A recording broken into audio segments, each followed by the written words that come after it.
Palabi panghuraw yung tao na eh. Kaya kung sugot mo kong hayaon, sus, taon. Pero, usaha yung mga promise, kung mahaya mga ganay ko, daghan yung mangita ninyo. Di lang kayo sa kagrupo. Di lang po kay 5 kagrupo. O yun na ilaktod ng istorya. Daghan kog nakita nga kasakit sa katawhan.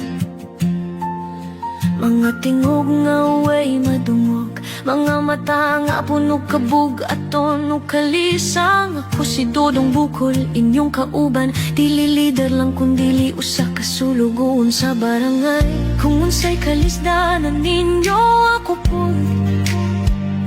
kay kita tanan gihimo para magtinabangan.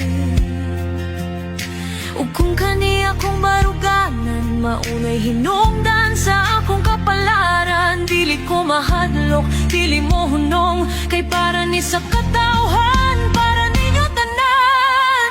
Kung kani akong pagkikriso, Soviet, bisan tuod kinabuhi ang baylo. Soviet, basta ang akong katahan, makita ang kahayag, bisan akong mupasan sa kangit-nit. Dili ko malimtan sa 3 de Mayo, sa tigos na akong gihigugma. Kung kinahanglan mo barug ko hangtod katapusan. So be it, para ninyo akong kinabuhi, para sa tanan.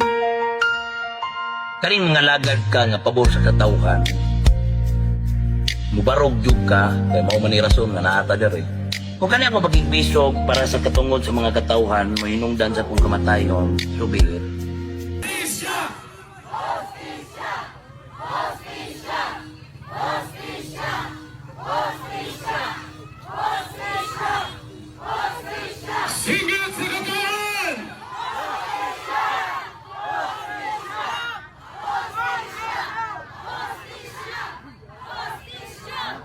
Wala ka, dili ko mawala, kay kada tingog nga musukol sa sayop na adiha ang akong kalag.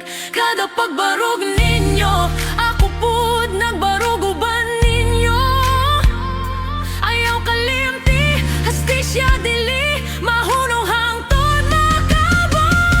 Hindi mo sakit at supit, kung mauni ang akong katapusan. So be it, apan ang akong mensahe, magpabilin dayag sa inyong kasing-kasing. 3 de Mayo,